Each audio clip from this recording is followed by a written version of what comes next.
Hello, everyone. Hello, everyone. My goodness, if there's any indication of what you just saw in this little countdown timer between Krystal Proffitt and myself, all the laughing and the good fun, this is going to be one of these episodes that you do not want to miss. Hello, I'm Steve Worthy.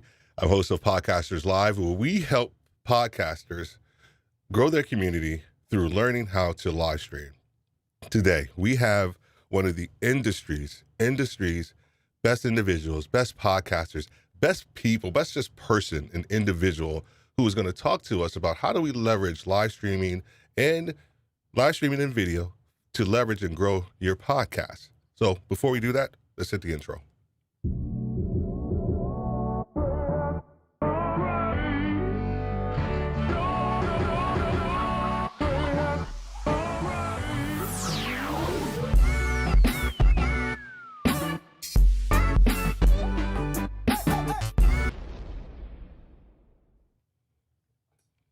Alrighty.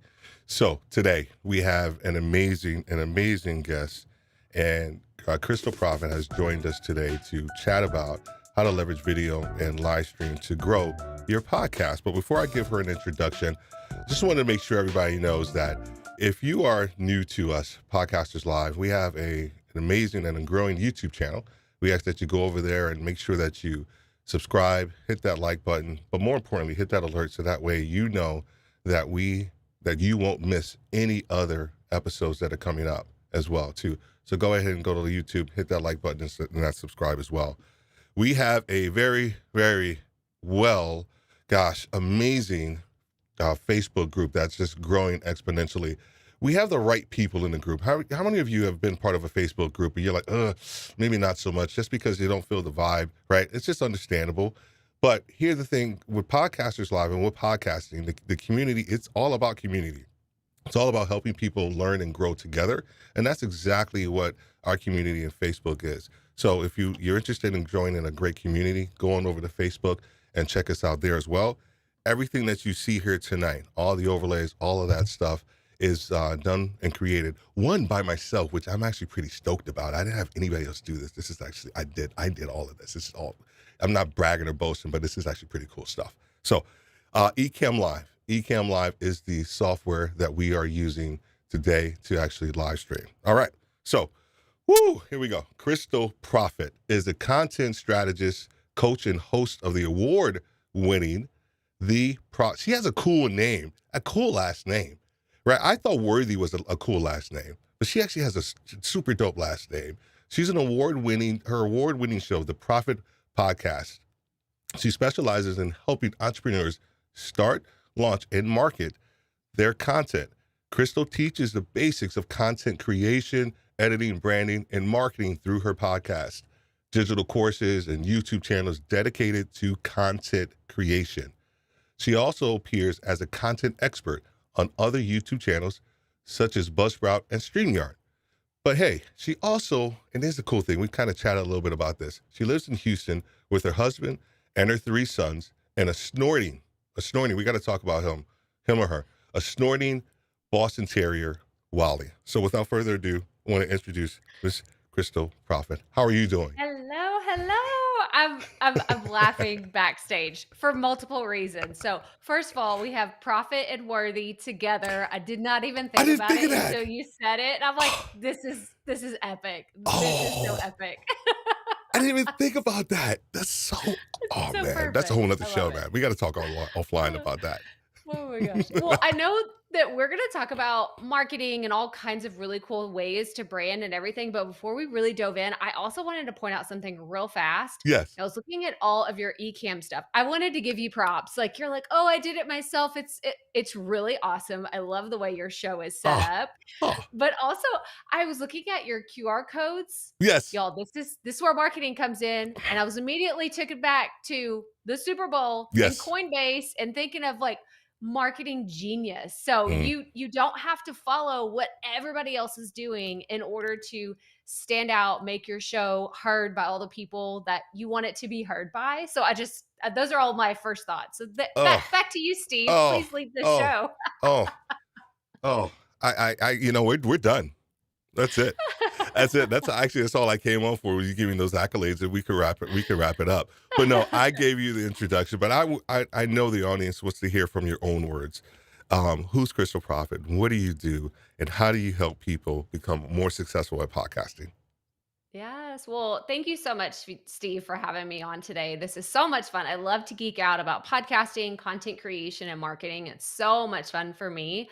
Like quick story, like 2 seconds of, who I am. I am a content creator, a coach. I'm a wife, a mom, and I have made so many mistakes. I Mm, know a lot of people like to talk about all the amazing things that they've done, but let's talk about mistakes because I love the analogy of people that say, like, you're standing on top. Like, if you're at the top of the mountain, that means you're standing on so many failed mm, projects, failed ideas, like all of those things. So, if anybody's watching right now that's just getting started, and you're like, man, I wish I had an amazing show like Steve and did all these cool, like, I can't do all this cool stuff that Steve's doing. Like, that's why I'm giving him props. So I'm like, it's amazing. But he probably messed up a lot before he got to where he is right now. oh yeah. And just like myself, like I've tried to do an interview and my mic was unplugged. That was my very first interview. Yeah, lesson learned right off the, not a great start to podcasting for me. But yeah, I mean, I'm happy to go in whatever direction you want to take today's chat. Oh, I'm stoked. I'm stoked. So before we get started with one of our questions and the foundational stuff that we talked about, let's just make sure we say hello to everybody that's out there. And this is Mr. Ash Boylan. He said he's pumped for this one. Well, dude, I'm stoked. We're stoked to Yes. have you here, man. We're stoked to have you here. And James says, sitting in the front row for this one. Yes. James, what's up, yo? How are you doing? And Samantha says, hello, everyone. And then this is Ash again, because he just loves Facebook. Yes. Tell us how you really feel, Ash. I'm gonna dote on Ash for a second. We just had a conversation when we first started, like just connecting, and man, he went in hard on Facebook. And it was like classic Ash, but it's Ash being Ash. There we go. That's it. But this group is great. Group is Thank you. great. Yeah, Thank there you. it That's is. the exception. There it is. There it is. There it is. Samantha says, great job, Steve. She loves it. Tech troublemaker. Let's do this. We are Yes. about to rock and roll. And there it is. There it is. There it is. Trademark it. James did it for us. Yes, he That's did. like verbal trademark, written trademark. There we go. It's done. It's done. All righty. So one of the first questions that I always ask anybody that comes on here, just to kind of set the foundation and just to get their perspective, right? Because there's been so many different things out there, different teams of this and that. In your perspective, what's a podcast? I love this question. And I think of my own podcast listening behaviors more so than who I am as a coach, right? Like cuz I know the right answer. I could give you the technical, like, oh, I flipped to the back of the book and I found the right answer and I could just deliver that on a silver platter. But the truth is, when I think about a podcast, I think about something where I can turn it on my phone, I can Mm, stick my phone in my pocket, and I could do other things. That is the most basic definition of how I look at podcasting, because I'm a runner and I like to go on walks. I like to run outside. And that's when I do my podcast listening, is when I can put my phone in my pocket. I don't have to watch anything and I can just go on about my business. Other than that, if there's a video component, then I would call it a live stream, mm, or I would call it a pre-recorded YouTube video, or something that goes out on Facebook, a Facebook Live. Like, there are lots of facets that you can build on top of podcasting, but at its truest form, I think of it as something where I don't have to be 100% engaged at watching mm. something. I can just be an active listener, either when I'm doing stuff around the house, working out, or I'm driving in my car. That's another big place that I listen to podcasts. Yeah. So that's my take on it. No, that's a good. Actually, I like this one better.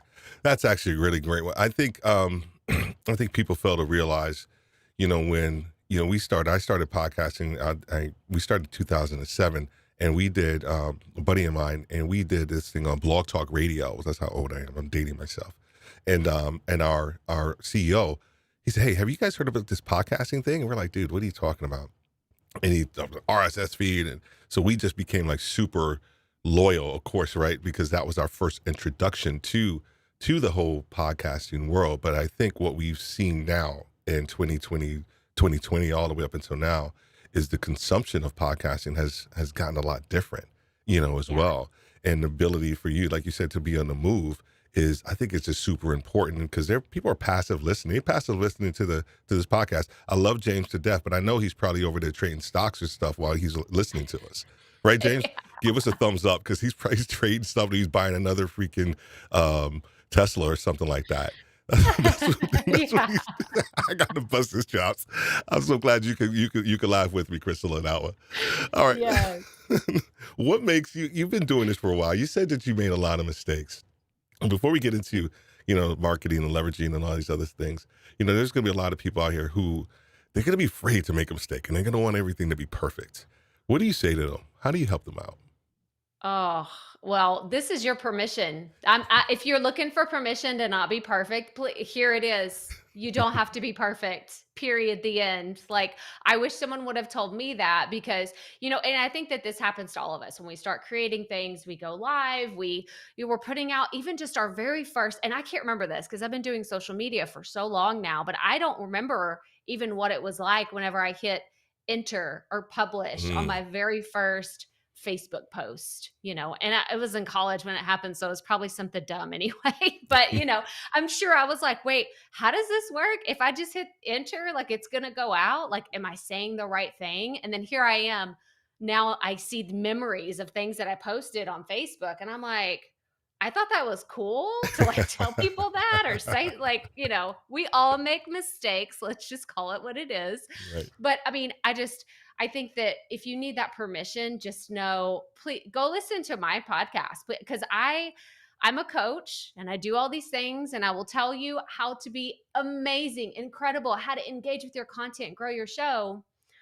But I will also say, go listen to you can hear where, you can hear my kids in the background. You can hear my dog barking. You can hear whenever the lawn service comes like down the street and there's weed eaters and like blowers. And I'm like, I can't, I just kind of relinquish the control of the perfection. Like, cause we all have that perfection tendency. I just say, you know what?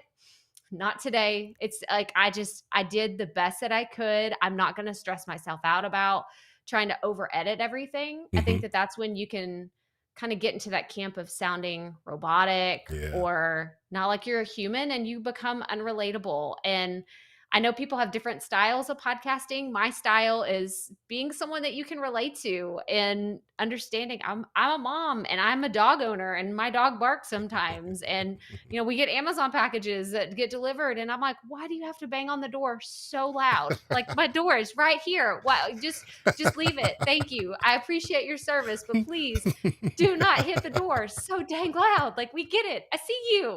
But these are the things that I like to talk about because it's real. Yes. It is real life. So I hope I answered your question. No, it's listen to me, man. Whatever you say, I'm gonna take it. But my buddy, I was stressed to get a podcast episode out this one time. I think it was last year sometime, and I don't use scripts. I typically use bullet points or whatever. Yeah. But I was like, I gotta get it out, and I like did the whole script thing and did it, put it out. Buddy called me. Hey, I listened to your podcast, and I was like, yeah. He's like, dude, why are you reading? And I'm like, what are you talking about? It wasn't you. And so you make mistakes and you put stuff out, and you're like, oh, why did I do that? Because you feel like you feel like you're pressured to actually just get the content out, and you do it the wrong way. And guess what? You just end up messing. I actually redid the episode. I redid the entire episode. Has there been a time when you've actually put something out there, and if you have an example, and if it's still out there, I'm going to go and listen to it so I can laugh at you, laugh with you. But is there? This is the episode that she said, like, oh my gosh, the Amazon guy is real. He's like banging at the door. There's too many. Steve, there's too many. I can't even point out what. Okay, I will tell you there's one. I have a YouTube video that stands out more above and beyond everything else because I get comments. They're not nasty comments, but I get kind of smart alecky comments about it. And I'm like, yeah, I know. So I was very brand new to video editing in Camtasia with my new camera. And I'm like, oh man, I got too fancy pants and I didn't know what I was doing. So I got this new camera. I have my fancy podcast microphone. I'm like, all of my worries are gone now. As a creator, I've hit the point of having the cool equipment and I'm going to rock it. Basically, I got, my head was this big. But what happened was I recorded the whole thing, edited it, put it out there, and I'm listening on my speakers. I did not realize that the audio was just in the left ear the whole time. And I'm like, oh, and I didn't know until people started putting comments and more comments and more comments. And there's a lot of views on this video. It's not like there's like 2 views. I'm like, okay, no big deal. There's a lot of views on this video. And I just left it. And I still see people because the content's good. This is the point. Like, this is where I wanted to bring it all home. Good. The people that need that content still got it. And yeah, maybe they're annoyed by, like, oh, this amateur with her fancy equipment, like, but the content was still really good. It was about recording your introductions to your podcast. And it's something I get asked about a lot. And it was actually a spinoff video from another successful video I'd already had. I was like, well, people want this information. I'm going to give it to them in a new way. I'm going to put a fresh spin on it. And it's just something that I won't take it down because the content is still good. Yeah. And I have podcast episodes with my kids screaming, with the weed eaters, like all the different things happening. And I leave it up there because the content is good. Yeah. So if you start from that place, first and foremost, it doesn't like, okay, and I'm gonna put you on the spot. We're switching places for a second. I'm the host of the show now. Go for it. Steve, welcome. So glad to have you here today. Dude, I'm stoked to be here with you. I'm stoked to be here. Who is one of your mentors that if they were on a podcast, you would not care? You wouldn't care if the internet connection was bad and you were hearing things, or there was weed eaters in the background, or there was Amazon, like dogs barking. Like, who is somebody that you were just like, I would not even care? Oh, John Maxwell, bar none. Like, I could listen to that dude underwater. Like, 100%. Doesn't even matter. I don't care where we are. And I think what people think is that they're not big enough. They're not a John Maxwell. So their audience doesn't think that about them. I've had people tell me, thank you so much, because otherwise, like you were talking about, if you had to redo an episode, you had to do all these other things, like it would push it back maybe like 2 weeks. Like, oh man, I can't get this out. It's not perfect. It's that perfectionism that's like holding you back. It's not perfect, therefore I can't put it out. Your audience, those people that really, truly want to hear from you, want to learn from you, want to be motivated by you, they don't care. They do not care. And if they do, they'll say, hey, Krystal, by the way, you really screwed up next time. Like, you screwed up your video. So you fix it for next time. Okay. Like, cause we got your back. We're telling you you made a mistake, but we're here for you. They don't care. They're still going to come back even after you've made mistakes. So that's the biggest, like round robin of like bringing it all home. That's all right. Lead with that value for sure. That's interesting. I want to get into content creation here in a second though too, but I think that's a important point that I want to make sure that we talk about with everyone around. They don't care, right? And it's not that they don't care about you as a person or whatever. It's like, hey, I am here, because I like Krystal's content and I'm going to listen to it, right? Regardless of what may happen. And I think we put too much pressure on ourselves that we have to be perfect and we have to have the right, audio and all of this stuff. And this just slides right into what I want to talk about around content, because I think we get so enamored, with gear. I know you and I, we talked about gear, kind of a little going back and forth and stuff like that and all the stuff that we have. But the content for me is tantamount to everybody's success.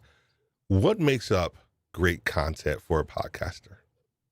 Oh, this is a great question, because it's so multifaceted based on the topic, the audience, the style, the format. I mean, you take all of these different pieces of the word content, and what like the all encompassing thing is, how is this going to help your audience?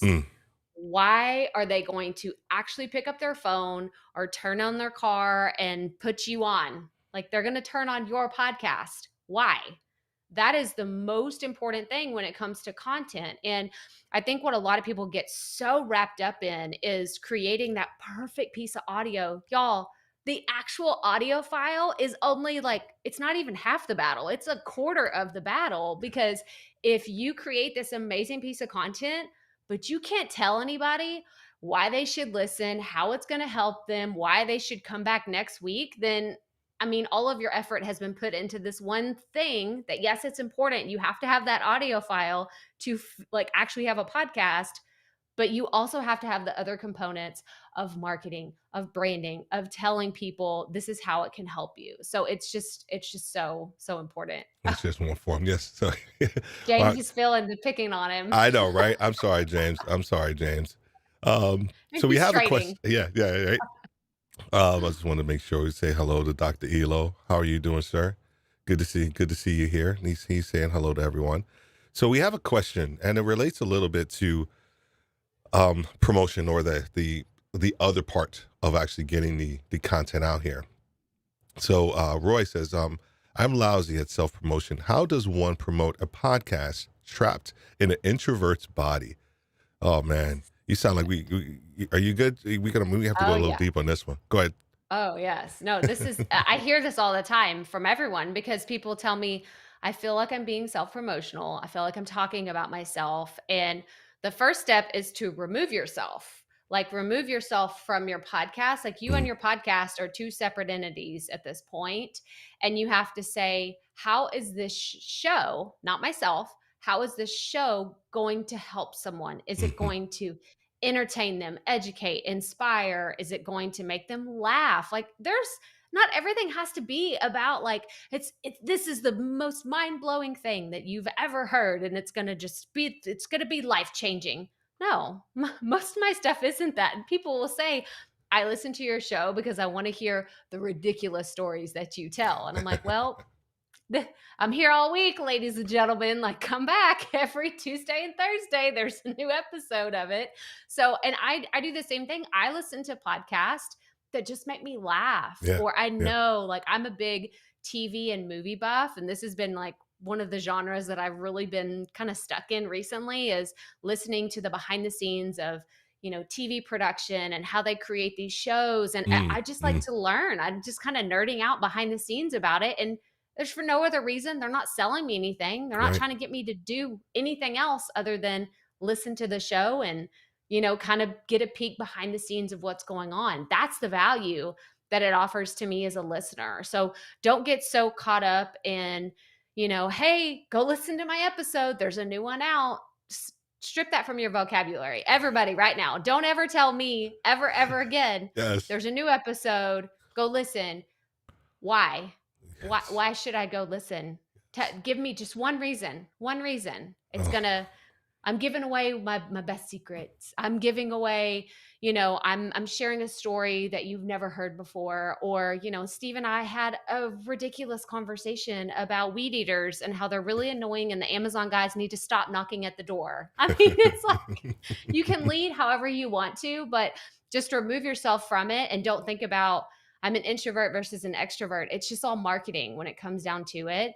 And you have to be able to talk about your show if you want it to grow. If you don't want it to grow, that's fantastic. You don't have to worry about it. But if you want to see your show grow above and beyond what it is right at this moment, you've got to find a way to feel comfortable talking about your content. 100%. And that's a perfect segue into what we spoke about a little bit offline around no podcaster has ever said, I don't want anybody to listen to my podcast. Every podcaster who creates a podcast, they want somebody to listen to it. And so I don't care. I don't care who you are. I don't care what you say. Oh my gosh, I'm just doing this for altruistic purposes. I just wanted to create content for for just whoever one is that wants to listen to it for myself. Bullcrap. You are creating a podcast and you want people to listen to it. And one of the things that we say is that every podcast is live is that getting started isn't the problem. Everybody says, oh my gosh, I don't know how to get started. Getting started isn't a problem for podcasts. It's discoverability. It's how do you get more people to listen to your podcast? And so we talked a little bit about content creation. Some of the things, Krystal, from a marketing standpoint on how to actually like either create a brand around your content. I know that's some of your expertise, and I know you have a course in it. I'm not asking you to get too in depth because we'll point some people to your stuff. But can you give us a couple of different tips, and we'll probably go into deep in a few of them as well, but just what people can do from a marketing standpoint to actually help them kind of promote and get more discovered, for their podcast. Yeah, for sure. So I have this interesting background where I went to school for marketing back in the day, and I never really got a job in marketing. So I don't know, Steve, if you ever had this experience where you're just like, I did have have this license to do this thing, or I have this education, I have this experience, and I'm like, but that's not what I'm doing. So I wasted it, or I learned, like, it took me 6 months to do this, and then I'm not even actually doing that thing. So you kind of feel like, when would I ever use this? And that's kind of how I felt about my marketing degree until I got into podcasting, because I worked for an accountant. Like, I worked as a project accountant for a huge construction company for several years. I'm like, the dots aren't connecting. Something is wrong. And then I was a stay-at-home mom for several years. So they didn't care about my marketing skills. Okay? They were just like, Mom, what's for dinner? The kids didn't care. No, the kids did not care. You didn't do a PowerPoint presentation for the kids on what to eat? No, but I did learn some better sales tactics on like how to get them to eat more vegetables. I will say that for sure. But when it comes down to like the basics of marketing, I always tell people, look at your own consuming habits, because these are actually the biggest clues to get started. And this is for anybody, whatever your content is, anything like. So, for example, Steve, again, we're switching roles here. Let's put you on the spot. Let's do it. Think about the last podcast or YouTube channel that you subscribed to. Did someone tell you about it? Did someone email you? Did someone actually tag you on Instagram and say, you got to check this out? Or was it you listen to another podcast and you're like, I like that person, I want to go listen to their show? Like, do you remember? Yeah. So from a YouTube standpoint, it was, I can't remember the name, but I can't remember their name. I think they're called, they're Becky and Chris. I think that's they're videographers or something like that. And I was just looking at studio setups, as you know, you and I were talking a little bit, and they had like, they just did a studio setup thing. And I was just like, and I looked at more of their content. I just kind of binged, like I hit subscribe. So it was really just for something to, solve a problem for me. That was it. You connected with them. Oh, 100%. You connected with them in some way. 100%. 100%. It was something that I was like, oh wow, this is actually really cool. And then the content just kind of spoke to me where I am right now in my content creation journey. They're super far ahead. So I went back and looked at some of their old stuff, and I was like, okay, that's me right there. That's me. That's like, 2 years ago. So I got 2 years to kind of figure it out. Yeah, but this is so good, and it's good that you can like really pinpoint and see like, oh, I can see their journey. I can see myself in their journey. Yes. Because I think this goes back to that relatability factor, and I think that people often think that marketing is really complex and complicated, and I got to understand paid ads and all these other like really fancy things that you're like, I don't have a budget for that, so therefore I don't even need to worry about it. But at the end of the day, I always ask myself those questions when I get really excited about a podcast episode that comes out or a new show. I just take a second, like take a pause and say, but why? Why am I excited about this? Is it the title, right? Is it the guest that they're going to have on? Is it the topic of the show? Is it the entire topic, like the whole show that I'm excited about? And then just pay attention to your own habits of consuming content online, podcast, YouTube, emails. This is another thing. Like when you get an email from somebody, like, why do you get so excited? Because if you're subscribed, we talked a little bit about we have paper and digital hoarding issues that we talked about offline. Yes, we both do. Maybe I shouldn't air us out. That's okay. It's all good. We're getting help. Yes, we're getting help. Welcome to our recovery meeting on digital hoarding. This is exactly what it is. We are here.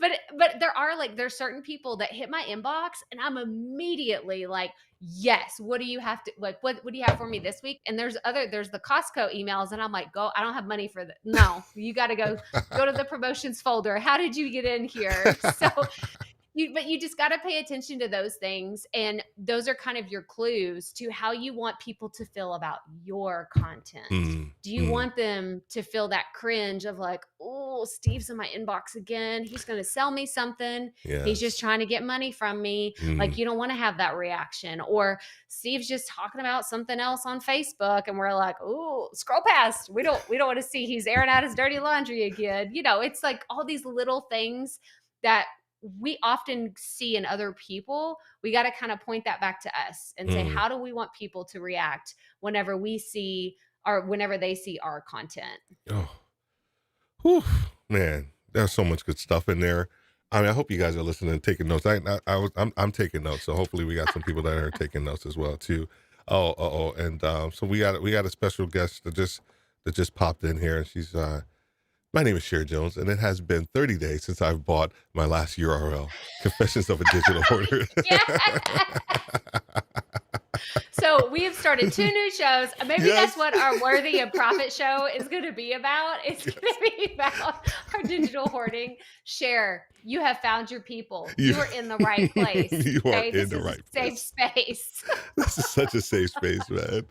Oh my gosh. And I think people, you just, I think you just delivered a lot of people, relative to what they need to be thinking about as it relates to kind of the content, and then also the promotion of themselves. Because we get those emails. I'm like, oh, dude, seriously, I could swear I unsubscribed to this one. Like, and they just keep coming. They just keep coming back. It's just like that, that aunt or that uncle that shows up. You're like, dude, seriously, why are you here? Like, I know your family, but why are you even at this like barbecue? Like, and they keep showing up, and you just keep like trying to move the barbecue to someone else's home, and they just keep showing up. That's exactly, you don't want to be that uncle in the spam. Go for it. But you just said the great example. You just said that, and everybody just pictured that one family member right now. So talk about a relatability. Everyone's like, oh, yep. Yeah. Steve's in my head. That's what we're talking about. Go ahead. You've been doing an amazing job with your videos. Now, when did you start to realize that, like, okay, you know what? I actually need to, or were you pushed into, or were you, suggested to start making videos to help kind of leverage and support your podcast? Oh, this is such a great question. So when I really originally first started being online, I guess you want to call it that, I started blogging. And I was really bad at it. Don't let that be like, oh, I have this success story. I had this huge blog. No, I was really bad at writing. Thank God I found podcasting, because I was like, I can just talk. I don't have to write anymore. Thank goodness, because I was a very good writer. But one person that was in this blogging course that I had taken, she started doing video. And it was funny because she was doing all these incredible tutorials. She's a DIY person. Like she's crafty, DIY, total opposite of me. I'm like, I don't even watch her stuff, because that's not my cup of tea. But I noticed, like, dang, she's getting all these subscribers, all this traction. She's rocking this. What is she doing that is just really helping her skyrocket her content? And so she did this like training in this like private community that I was a part of. And she said that she went to a conference and there was a Google executive there. This was back in 2017, 2018. And they kept saying, video is coming. It's going to be more than 80% of everything you see online is going to have a video component. And I remember she told us that, and this was in 2017, 2018. And I was like, yeah, right. Yeah, right. That's not coming. That's going to be further down the road. I'm glad I listened, because here we are. Like, I mean, this is so fun. I do live streams like this all the time. I have my own weekly show. I have, my YouTube channel. I do Instagram Reels. Like they were right at the end of they're Google. Come on. I'm sure they were like, they had some chips behind the scenes that were like, 100%. Yeah, tell everybody about video. And then here we are. But that's really what pushed me in that direction. And I was really uncomfortable. I was not okay with it. I went to another conference that talked about Facebook Live. And this was pre-StreamYard, which is something that I use all the time that makes it a lot easier. Or Ecamm. I don't know how long Ecamm's been around, but it's one of those things that, it was just hit go live on your phone. Yeah. And I just remember thinking, "That's awful. I don't know what do you do? That's You're awful. just in a room by yourself talking, and you're supposed to think things and be able to say things and not let anybody see your hand shaking while you hold the phone because I didn't have a tripod." Like, all these things, y'all. We could go on and on. We could have hour-long show about mistakes and ways that I've looked dumb in the past. You could go see it all too because it's on the It's internet. all on YouTube. It's all there. But to answer your question, I went from publishing one video a week Mhm. until I got comfortable. I did that for about a year. I did it for about a year straight before I moved from one video to two videos. And now I'm up to 3 videos a week and a live stream. Mhm. And what really kind of helped like fast track that, like I didn't jump in and say, I'm going to do 3 videos a week. I baby Right. stepped into Right. it. Right. And I found my processes. I found what I love to talk about. I fell in love with video editing. I didn't know that that Oh. was going to Oh. be like I edit my I own didn't know that. videos, No, that's awesome. and I love it. It's kind of like it's kind of like a therapeutic thing for me that I actually enjoy video editing way more than editing my own podcast. So just throwing that out there. But I think because it's a creative outlet, I can Correct. express Correct. myself that way. So that's really been my journey with video. And I just, for anybody that's watching and you're nervous to get started, like it's rip off the band-aid. Like there's really no other easy way to do it. You're going to feel nervous. You're going to feel a little anxiety, but you don't have to do it very long. Go do an Instagram story. It's 15 seconds. It's gone in 24 hours. Done. That's the best way to get in with video for sure. That's it. Now, so when you're creating your videos, now, what do you start with? Do you start with the topic, or is there something like that? From your community, people you're listening, you may ask a question and they give you all the the answers, or hey, what's something you're struggling with? Do you start with that, or do you start with kind of the overarching, like, okay, the brand of Krystal Proffitt, and I want it to look and feel a certain way, or do you start with the actual question or problem that you're trying to solve? So I have a content calendar Okay. that this is foundational. Everybody needs a content calendar. I don't care what you're creating, content calendar, 100%. because you'll be listening, like you may be listening and watching what we're talking about here today. And maybe you're in this similar space. Maybe you're in content creation or you talk about YouTube or email marketing or something. And you're like, oh, they brought up a great point. I should talk about that. Well, you got to have a place to put those ideas. Yes. And that is and I use a Google Sheet. Y'all, my content calendar is a Google Sheet. I do have fancier software, but it's all on a Google Sheet That's because all you need. the main reason I can do it from my phone. I True. could be somewhere, I get an idea and I'm like, oh, I could put it in my phone right then and there and it's not gone forever. So that's really where I start is I will go and look at my content calendar and say, okay, here are all my ideas. And then I ask, do I want to talk about that today? Because sometimes I don't want to talk about that. And I'm like, no, that's a dumb one. And I move it down. I do. Yeah. I Yeah. shouldn't say I have dumb ideas, but let's be honest, I Yeah. have a lot of bad ideas. And so I'll move it down and say, well, maybe that one will come to me later. And then that's when I start with, well, has someone in the community asked a question about this Mhm. recently? And if they have, I'll bring that one up to the top because, again, going back to the relatability in my content, I like the idea of being able to say, well, Christy from our Facebook group had a great question about this. So I thought we should talk about it today. Mhm. So that builds this kind of authority behind what I'm talking about because I'm talking about a Facebook group. Even if people aren't in there, they're like, oh, she's got a group about it. She has a community. I want to be Mhm. part of that community. I want to join in on this conversation. Who's Christy? How, like, there's all these questions that What's wrong with happen. Christy? Why can't Christy get Yeah. it together? Oh, She's I'm got to sorry. get They it don't say that together. in your group. My bad. My bad. I only say that to myself in my head. It's okay. But that's the whole thing. Like, and this goes back to our own listening habits and our own consumption habits. Like you have to think about like what are you thinking when you're listening to a show and you hear someone talk about they've spoken on Mhm. stages or they've been on Steve's live stream, like you should go see it, you should go watch it. Like I'm going to tell people about this later and say you should go check out, Steve and I had this fantastic conversation. They're going to be like, oh, well, who's Steve? I should go check out Steve and see all the things that he's doing. So you just going back to start with the ideas that you already have, and they could be bad. Y'all, I have so many. If we could have a recycling bin for the bad ideas, it would be very, very full. It would be a dumpster full, Oh okay, yeah. for sure. But then I go with what is my community asking me for? And then when it comes to podcasts specifically, then I kind of throw in the SEO, the content factor. I don't tend to start with that only because, like you said, Agreed. discoverability is a challenge. And when you're just focused on SEO, it gets stale. Your content gets super, super stale. So I think it's great. You got to focus on it, but Right. it shouldn't be the highest priority. Yeah. I think the tendency too, a lot of times where people struggle with the content calendar, I love it. I use it for everything. But I know I've heard people say, oh my God, well, it doesn't leave room for spontaneity, impromptu or things along that line.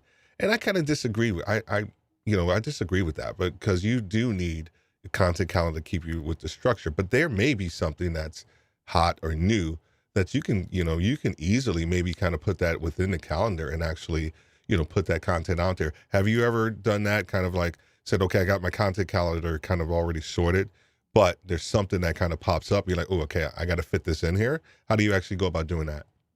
Well, there's two ways that you could, if you don't have it already recorded, because I know people get finicky about numbers. They're like, "Oh, I said this episode number, and then it's going to mess everything up." Great If call. that's your if Great that's call. your biggest fear, do a bonus episode. I Boom. love a bonus episode, and it's putting out, like, if you have something like when Apple came out with all their updates last year, it was a really hot topic, and I was like, "Oh, Yes. I want to talk about this. Like, we need to talk about this." And I remember I was like, it was the same thing. I already had an interview scheduled to go out and I had another episode. It's like, I'm just going to put out a bonus. Like, this is an extra loving up on my community and giving you the latest thing. So you could go that route of doing a bonus episode. The next one is you could just switch things around and re-edit that episode to edit out the numbers. If that's really the biggest thing, is you've already recorded something and you said this is episode 14 when it's really episode 17 now, and you've moved things around, it's not going to be that big of a fix, especially if you haven't done all the other publication things to get it out there. So Agreed. I don't really like that one. I don't like the second option as much, but you can do it. It's your show. This is another thing, really, really important thing to hit on Say is, it. Say it. well, Steve and I can tell you all the ways that you can podcast and have all these things done. At the end of the day, there are no rules in podcasting. There are guidelines. There are different things, strategies, and really cool tips and tricks that you can follow. There are no rules. You can do whatever you want. It's your show. Jeez, We need a mic drop. Boom. I mean, I don't like that one. I don't like that one. I like that. There we go. There it is, right there. And that's so freeing. That was like the freeing moment for me when I started podcasting. Even when I started live stream, we're going to talk about two more things. I'm going to talk about live stream, and then we're going to talk about your book as well, and anything else you got going on. But there was so much freedom when I think someone told me, they were talking to me, and they're like, dude, like, you can do whatever you want. Like, I think he said it to me in this way: Steve, you're like your own little media company. Like, this is Steve Worthy Media. You're like your podcast and your live stream. This is your media company. And guess what media companies do? They do whatever it is that they want to do. They figure it out. They put the content out there. And it was so freeing when I realized that I do have the ability to do and say within reason what it is that I want to do and how I want my content to be presented, but also just to make sure, to your point earlier, is that you're helping your audience with their journey. But that is so freeing. I really want people to get that, because those who don't get it, they get stuck. They get stuck in comparison, imposter syndrome, all those other things, and they just get stuck with the paralysis of analysis. And then that's where pod fade kind of kicks in, because they have unrealistic expectations, things like that. Have you ever, I just said something. Have you ever had pod fade? Have you ever dealt with, like, oh my gosh, this is like, I don't want to do this anymore, or like it's overwhelming and I just don't want to, I want to go back to doing something else. Have you ever dealt with that?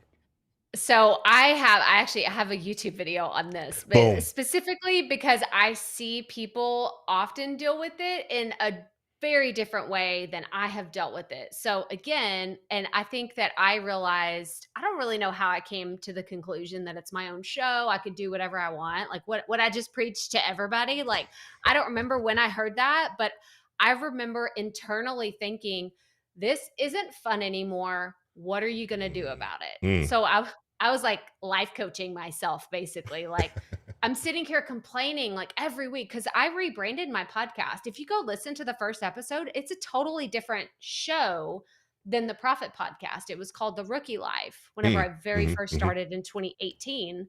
And I left all those episodes there because, again, I want people to see the journey that my show has been on. But I went from interviewing all of these wonderful female entrepreneurs, and it was going to be this, women power, like this fantastic show. And then after a while, it kind of became the same conversation. Even though I was talking to all these amazing people, I was more excited about the questions that I was getting on the side in my DMs and my emails. And that was, how are you doing this podcasting thing? Like, what? How does that work? And I'm like, no, I don't have time to talk to you about, I'm trying to run my podcast. I don't have time I'm trying to do it. Yeah. do that. Like, I'm trying to actually do this. Like, leave me alone. But then I just kept the messages kept coming from friends that I knew in my network and people I hadn't talked to in years. They were like, no, can you show us how to do this? And then I'd get into conversation with them, and that got me more excited than what I was doing on my podcast. And so that was the red flag, like aha moment for me, that if something isn't fun anymore, or this is what I tell my students and my clients all the time, if you're feeling that friction, like you feel like you're butting up against the wall of your content for your show notes. People always tell me, I hate my show notes. I'm like, well, don't do them. And they're like, no, blasphemy. Blasphemy. What are you? I'm like, don't do them. If that's the thing keeping you from putting out more content, don't do them.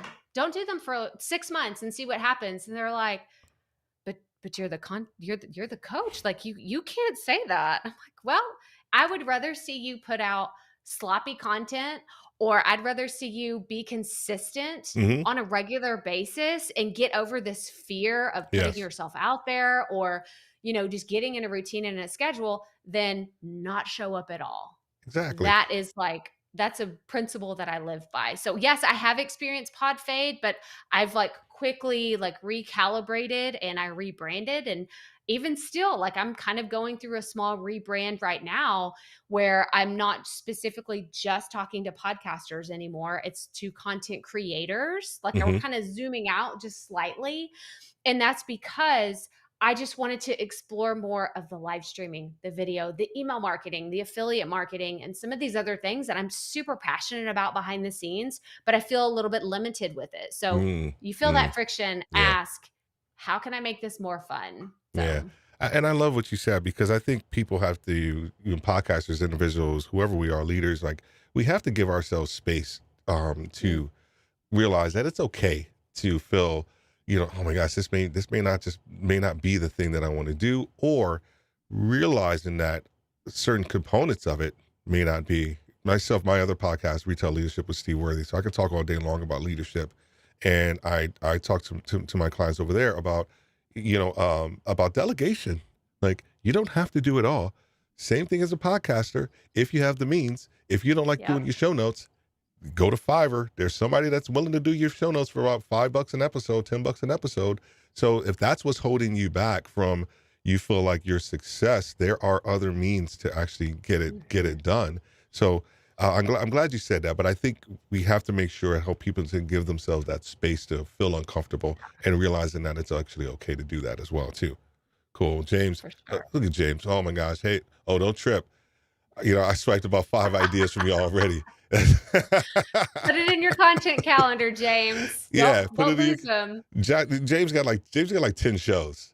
I mean, he literally does. He has 10 shows. So Samantha's taking some notes. All right. Of course it does. I use Ian's, and I have changed some of my streams, video when I get a good idea. Good. I think that's also a good idea too, right? I'm going to talk about live stream here in a second, because I want to make sure we get that. But there are no rules. It sounds like Matrix or something like that. I think she's trying to use Matrix. There are no rules. There's no spoon to creation. Just guidelines to help you create great content for your audience. Awesome. Just keep swiping.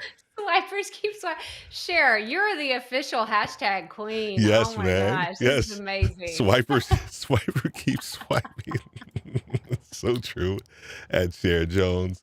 I love, and appreciate seeing the evolution of content. It's usually a reflection of your own growth and audience clarity. 100% agree. 100% agree.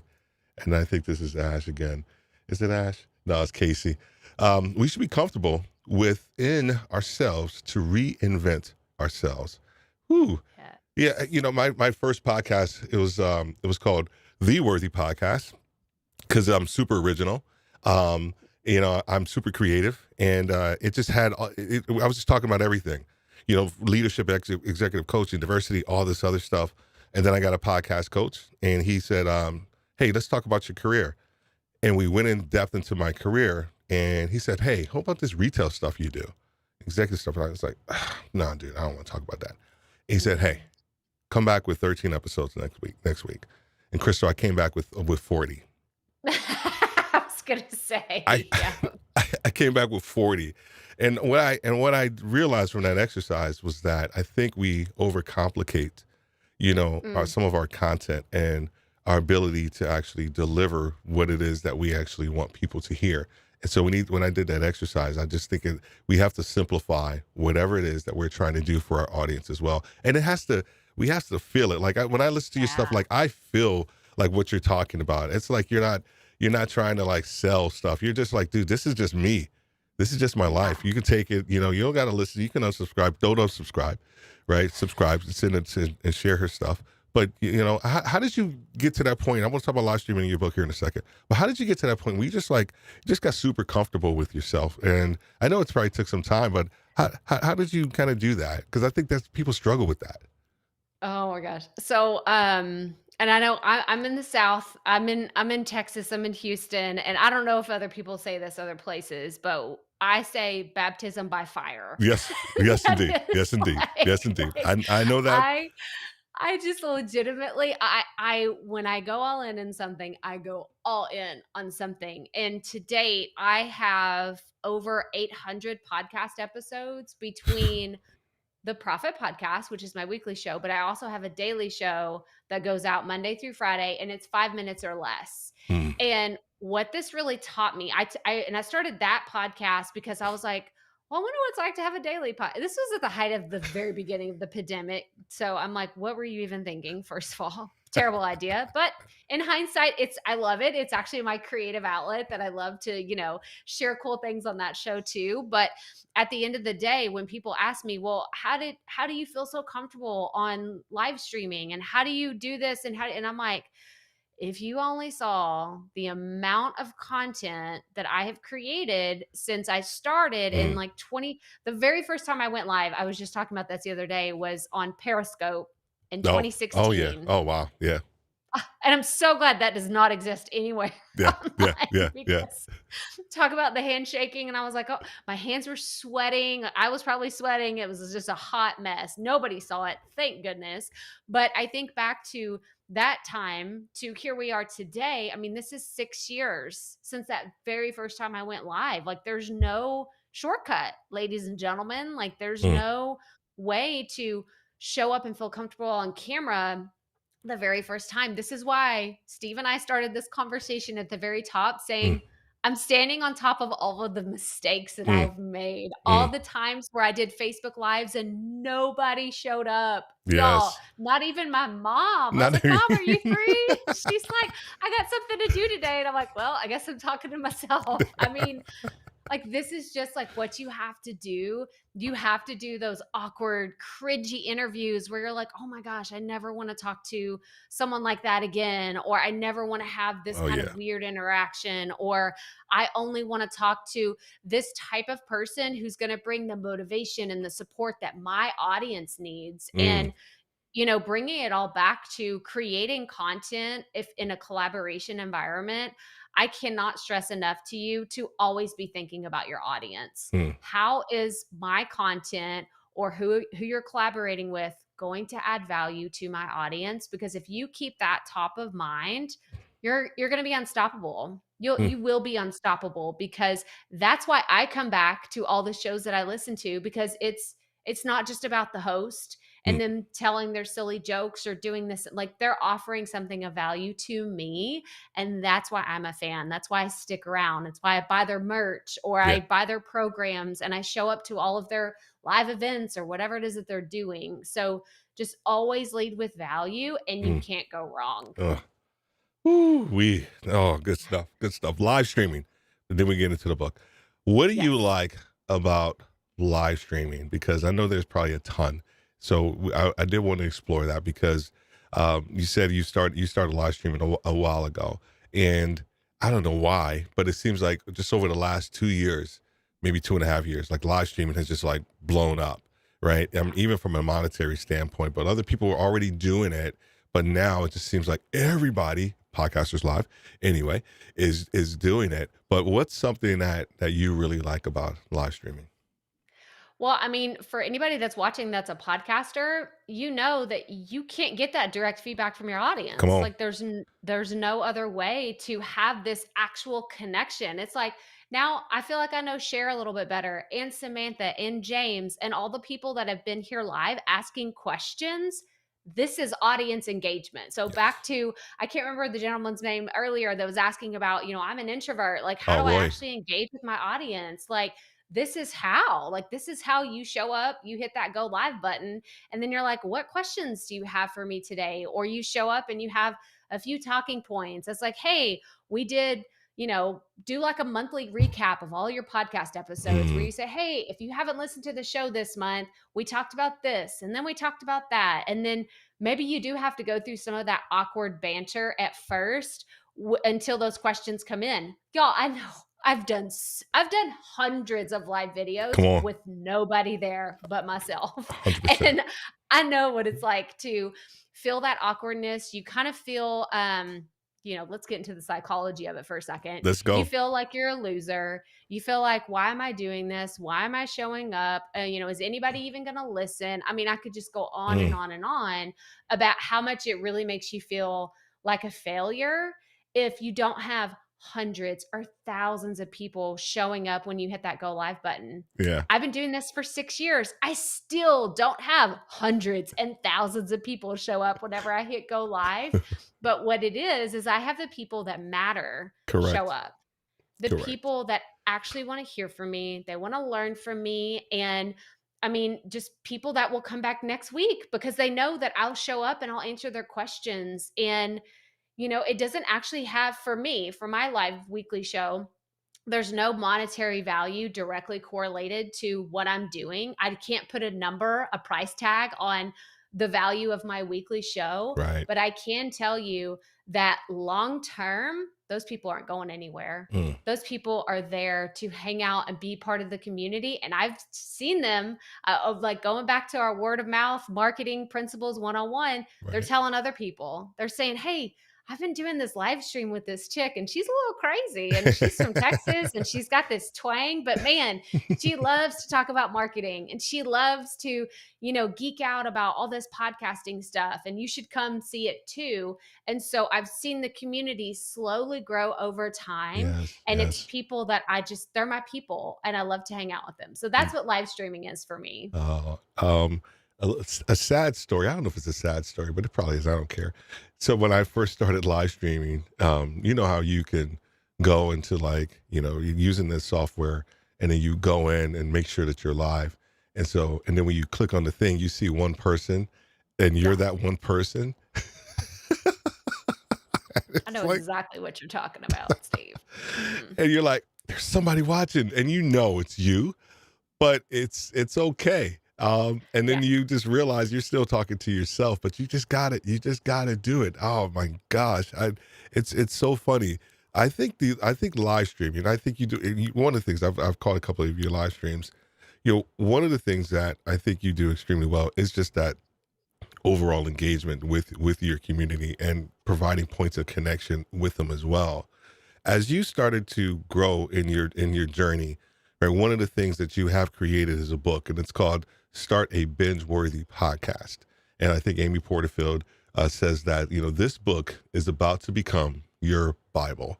So talk to us a little bit about that journey, because I think that also, when we start thinking about us content creation, videos, live streaming, creating all of this content, and now you have come up, you've come in culmination, if you will, with the book that you currently have. Talk to us about that journey, and why did you decide to write a book? Oh, okay. So we have 5 more hours, right? We can I talk did. about all this stuff? Okay. Yes. So I'll make it short and sweet, because I published this book in October of 2020. So I had actually already written the whole thing, and I started editing it when the pandemic hit. And the reason why this is important is because the title is Binge Worthy Podcast. And I shouldn't say this out loud. I should feel more shame about it. I don't know why I don't, but I binged so much TV and movies when I was stuck at home with all 3 kids. I got my noise canceling headphones, and I'm like, I'm just going to binge all, like, okay, guys, I know y'all are in the other room. I'm tuning everybody out. That's how I coped and processed with everybody being at home. And the reason why I bring that up is because this is how I pay attention to content. So when I'm watching all these shows, I'm listening to podcasts, I'm watching YouTube videos, I'm asking those questions. It all goes back to those basic principles of asking, why do I love this? Why do I want to hear more of this? Why do I want to watch that next episode? And so I've been studying these things for a long time, and I try to put some of those principles into the book. And the idea of having something that's binge worthy simply means, how can I get listeners to end an episode and say, I cannot wait until next week?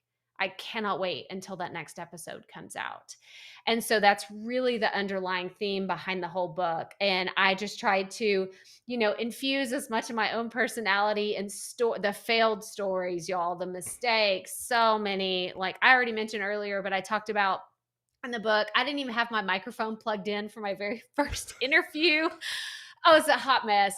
I had to re-record the audio to sync up with so I would ask a question to sync it up with my guest audio. Thankfully, you could probably tell. I mean, if you go back, now that you know the story, you could go back and listen and be like, all this was done in post. But it's just the lessons learned. And so if anybody's interested in learning about starting a podcast, then please go grab it. It's on Amazon. It's on Audible. I could talk about the nightmare that it was to record an audiobook.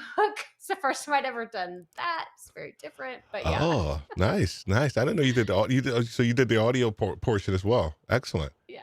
Outstanding. Yes. How was that experience? Because it seems like it was you wanted to talk about that. I just want to. We're here to help you.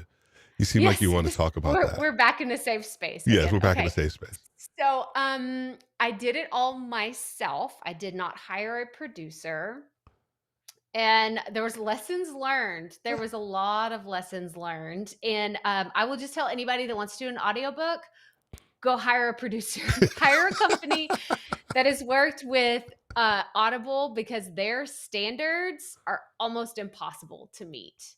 And so, yeah. So actually recording the audio file wasn't that much different than just recording a podcast episode, other than actually reading a script. But yeah, it was. And Cher, there you go. And Cher says she's added it to your cart, to her cart. Oh, awesome. Thank you so much, Cher. I appreciate it. And Samantha says, you are speaking my language. That was me when I started. Yes. I talked to myself for weeks, still kept going. Now I can't even end my, yes, you can't, she can't even end her streams because the comments keep coming in. That's outstanding. That is outstanding. And White Label American Podcast. I watched loads of TV as well, when I guess during the pandemic as well too. I love live streaming because of the engagement. Yeah, exactly. This is the part for me, 100%. And I think the other thing too that we want to stress, and I think you've already been talking about it. And if anybody listens to your live streams, you always talk about the community and building up the community and answering questions. And I think that's the one missing piece when you start to think about this whole podcasting journey, is because sometimes you're out there speaking to the void, and you don't think anybody's listening. And then the other part of that is that, yeah, your mom will listen to you like your first 5 episodes, right? If my mom was still alive, she'd probably, oh my gosh, those great episodes. And I was like, hey, did you listen to episode like 7? Oh, no, baby. Yeah. No, That's no. enough. That's it. I don't know. I'm good. No, I'm there for the first 5, and you're good. Now you got to develop after that wears off, after the mom effect wears off. What do you do next? What do you do next? Oh my gosh. Oh my gosh, Krystal, what do you have? What else do you have coming up, and what else do you do? I know you do courses, and I know you do a lot of speaking and things like that. Just let the audience know a little bit more about kind of what you have going on in the KrystalProffitt.com world. Yeah, for sure. Well, I would love for y'all to come hang out with me. Like Steve said a few times, I do have a weekly live stream that I do every Tuesdays. We love to talk about Taco Tuesdays. Like we have emojis and GIFs and all kinds of fun things that we always share on Taco Tuesday. It's my favorite day of the week. Actually, if you want to see mistakes firsthand, please go look at yesterday's Taco Tuesdays, because I actually ended the stream by accident. And so there's 2 videos. So I'm still making I'm mistakes, laughing with you. y'all. I'm not laughing to Like, get with you. I'm laughing with you. But this is the thing, like, Steve, I think one of the reasons why we connect so well is the fact that I own my mistakes. Yes. I call them out myself. Like, I guess I'm a student of comedy too. So I always watch like the self-deprecation of comedians and how they're just like, I'm gonna make fun of myself before anybody else has the opportunity to do it. 100% agree. And so I think it helps me own my mistakes quickly, and it lets people know, maybe people are watching and they're like, I'm just getting started. Like, Steve and I still make mistakes, even though we've been doing this. So you just got to keep showing up. It's like, I'm going to have so much content out there that you can't even find all my mistakes. They're hidden. They're in there, but you're going to have to dig for them, because I'm just going to keep putting it out there. But yeah, just come hang out with me on YouTube. I'd love for you to come hang out. And I know Steve has a link for the Proffitt Podcast. This is my weekly show that helps content creators just talk about all things podcasting, YouTube, email marketing, like all those fun things. But yeah, I would love for y'all to come hang out. But Steve, this is so fun. This was a fantastic conversation today. I've had a great time. And the cool thing is that we will see each other soon. We are both going to be speaking at Podfest in Orlando, May 26th through the 29th. So we'll probably do a part 2 down there, because I'm going to bring camera gear and all of that stuff, so we can do part 2, hanging out down there, and just like we can make fun of people and all that stuff, just we'll be like people watch. Yes. We'll be the people watchers. Let's do that. Like, I'm obsessed with coffee, so maybe we can like set up in a coffee shop somewhere and be like, okay, let's see. Why are they wearing that? What is going on?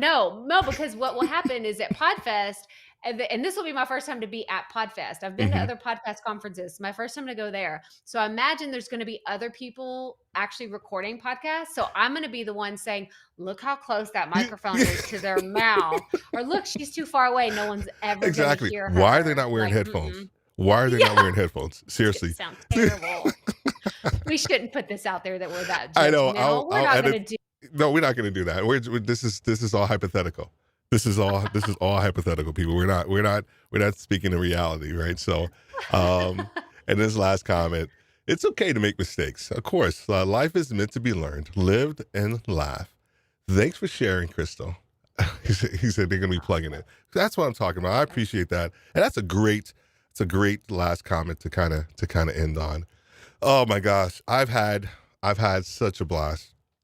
I just appreciate you so much. I know, when I connected with you, I think there was, even through the email, I was like, oh, I love her energy. Like, I love her energy. I know when we get on the show, we are going to just have so much fun. And I'm pretty particular, like who I have on the show. And I was like, no, I was binge some of your content. I was like, she's going to be of value to the community. And you have been more than that. Your authenticity, your candor, your humility, for me, that's some of the most important parts of, like, for my value system, and what I want the community to also get and also kind of implement into themselves for their journey as a podcaster. So just thank you so much for being here. Oh, thank you so much. That means the world to me, because at the end of the day, they ask you, like, how do you want to be known? How do you want people to relate to you? And I'm like, I just want people to know that they could come and we could grab a cup of coffee and sit around and just talk about all this stuff and not make fun of people. Maybe we will. I don't know, but but It's we can inevitable. talk about these things. And I just, it gives me so much joy to break things down to where people don't have this fear of creating, and just go do it with confidence. And the only way to get there is to make those mistakes and just keep moving forward, because they happen to all of us, y'all, all of us. If someone tells you they don't make mistakes, run the other direction, I'm trying to tell because you. they're lying. They are lying. Just like that person who says that they don't want their podcast to be listened to. They're lying too. They're liars. They're All liars, of them. man. We need a new hashtag. They're all liars. I know. Share, come on, share. Hurry up with the hashtag before we close this puppy out. But thank you so much, Krystal. I appreciate you. Just hang out in the background for a little bit, and while I close this puppy out. Thank y'all so much. All right. Oh wow, man. Oh man. Listen to me. I wanted to be super respectful of her time, and I know we could have gone a lot longer and gone down so many different areas too. But I really hope you got the gist of her authenticity. So when we start to talk about building community in Podcasters Live and what we're trying to do, it's so important that you as a individual and who you are as a person kind of comes out, because that's what people are looking for. Your content is part of who you are. And if you know more about who you are, the more you can say less to some of that other stuff and really focus in on the really good stuff, the content that you want to create, and then the promotion of that content. But then also creating community with everybody around you. So I want to thank you guys for listening and being here. If you are interested in learning more about Podcasters Live, you can go to www.podcasterslive and learn all about what we got going on. We're going to be rolling out the new website here shortly. Got some great content. We're going to be loading up 7 blog posts that are evergreen and amazing pieces.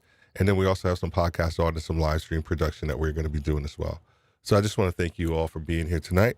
Have a great day, and God bless. Of course, the end button doesn't work. You know that was going to happen. This is live streaming. You know that was going to happen.